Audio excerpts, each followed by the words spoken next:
예, 안녕하십니까.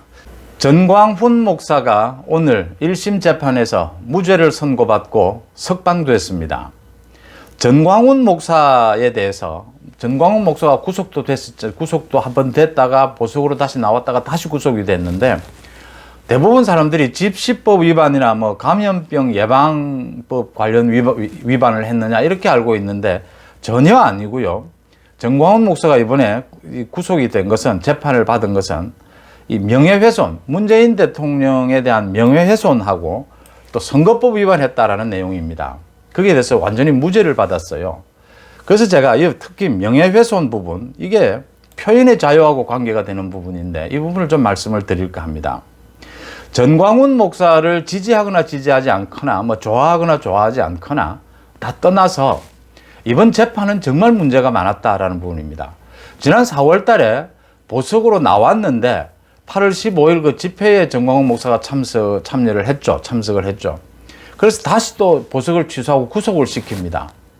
이 보복성 아니냐, 그런 얘기들이 나왔습니다. 그 집회에 참석이 하는 게 옳았느냐, 그 집회를 여는 게 그 코로나 사태에 이걸 떠나서 말이죠. 어떤 한 개인에 대해서 저런 식의 그 형사권을 남용하는 것이 맞느냐, 이런 얘기입니다. 중요한 건 그 표현의 자유의 부분이기 때문에 표현의 자유에 대한 오늘 그 판결, 요즘 법원의 판결이 볼만한 것들이 많은데 그 판결을 좀 제가 소개를 할까 합니다. 전광훈 목사가 이번에 그 혐의를 받은 사건은 지난해 12월 서울 광화문 광장에서 열린 집회에서 21대 국회의원 선거에서 자유한국당을 비롯한 자유우파 정당들을 지지해달라, 이런 발언을 했다는 겁니다. 지금 4월 총선보다도 훨씬 이전이죠. 이런 발언을 했다고 해서 이게 선거법 위반, 사전 선거운동을 한 혐의다, 선거법 위반 혐의다라는 거고, 또 하나는 그 집회에서 문재인은 간첩이다, 문재인이 대한민국의 공산화를 시도했다, 그래서 문재인 대통령을 명예훼손했다, 이 두 가지 건으로 지금 재판을 받은 겁니다. 구속이 됐다, 보석으로 나왔는데 다시 또 구속을 시켰다, 이번에 재판 결과 무죄가 돼서 석방이 된 겁니다. 이날 이 재판부가 판결문을 볼 필요가 있습니다. 서울중앙지법 형사합의 34부의 허선하 재판장인데요. 재판부는 전 목사가 자유한국당을 비롯한 자유우파 정당을 지지해달라라는 그 발언과 관련해서 그 발언을 한 건 사실이다라고 하면서 전 목사가 지지했다는 자유우파 정당은 그 의미 자체가 추상적이고 모호해서 실제 정당을 특정할 수가 없다. 또 발언 시점이 올해 4월이었죠. 21대 국회의원 선거와 관련한 정당의 후보자 등록이 이루어지지 않아 특정 후보자가 존재하지 않은 점에서 공직선거법에 정한 선거운동에 해당한다고 보기 어렵다라고 했습니다. 이거 불명확하게, 선거도 한참 남았는데 그 전에 어느 정당을 꼭 집어서 어떻게 어느 후보를 꼭 집지도 않고 이 자유우파 정당을 지지해 달라라고 한 말을 선거법 위반으로 볼 수 없다라고 한 것입니다. 또 재판부는 문재인은 간첩이다, 문재인이 대한민국의 공산화를 시도했다라고 하는 발언에 대해서도 어느 시대 어느 사회에서나 부정확하거나 바람직하지 못한 표현은 있기 마련이다. 하지만 무거운 법적 책임만을 부과하는 것이 해결책은 아니다라고 했습니다. 공적 인물인 피해자, 문 대통령을 가리킵니다. 공적 인물인 피해자의 정치적 성향을 비판하는 취지의 의견 표명이나 수사학적 과장으로 보일 뿐 허위 사실을 적시해 명예를 훼손했다고 보기는 어렵다라고 했습니다. 아주 명쾌한 판결이지 않습니까? 재판부는 마지막에 표현의 자유가 절대적, 무제한적인 것은 아니므로 국가 안전 보장이나 질서 유지 등을 위해 일정한 범위에서 제한할 수 있다.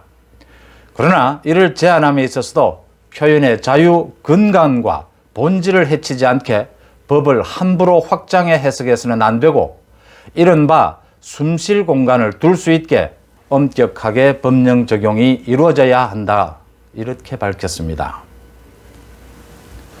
더 보탤 말 없이요, 전광훈 목사의 이 주장, 전광훈 목사의 뭐 집회에 참여, 코로나 때의 집회에 참여, 여기에 찬성을 하든 찬성하지 않든요. 표현의 자유가 최근에 들어서 너무나 많이 위축되고 있습니다. 명예훼손이 너무 많이 남발이 됩니다. 특히 대통령에 대한. 민주주의 국가에서 국민의 손으로 선출한 대통령을 자유롭게 비판조차 못한다면 그건 민주주의의 근간이 흔들리는 것이죠. 그래서 독재라는 의혹을 받고 있는 겁니다. 이번 이 재판부의 판결 아주 명료하게 표현의 자유가 제한될 수 있습니다. 그렇지만 그걸 제한할 때는 극도로 조심해서 극도로 예외적으로 제한을 해야 된다. 표현의 자유는 민주주의의 근간이다.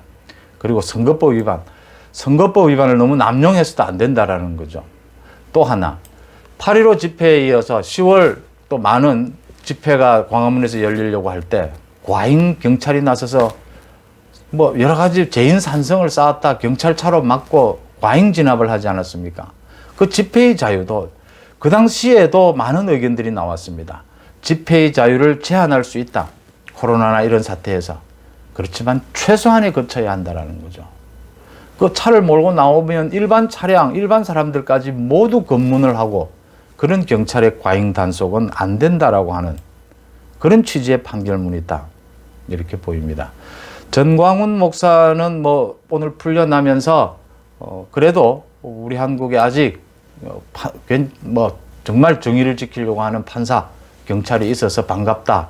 이런 뜻을 밝히고 자기가 무죄로 판결이 난 것은 표현의 자유 또 선거법 위반한 것이 없는 것에 대해서 당연한 결과다 이렇게 밝혔습니다. 어쨌든 이 판결은 아주 의미 있는 판결이었다. 법원의 그 무죄 판결은 정치적 비판에 대한 표현의 자유를 특정하는 의미 있는 판결이다. 이런 분석들이 나오고 있는데 저도 동감을 합니다. 요즘 들어서 표현의 자유를 제한하려고 하는 언론개혁이라는 이름으로 그런 제한하려고 하는 움직임이 여권에서 문재인 정부에서 심해지고 있는데 그것에 대해서 일침 언론 따끔한 판결이었다 이렇게 봅니다. 고맙습니다.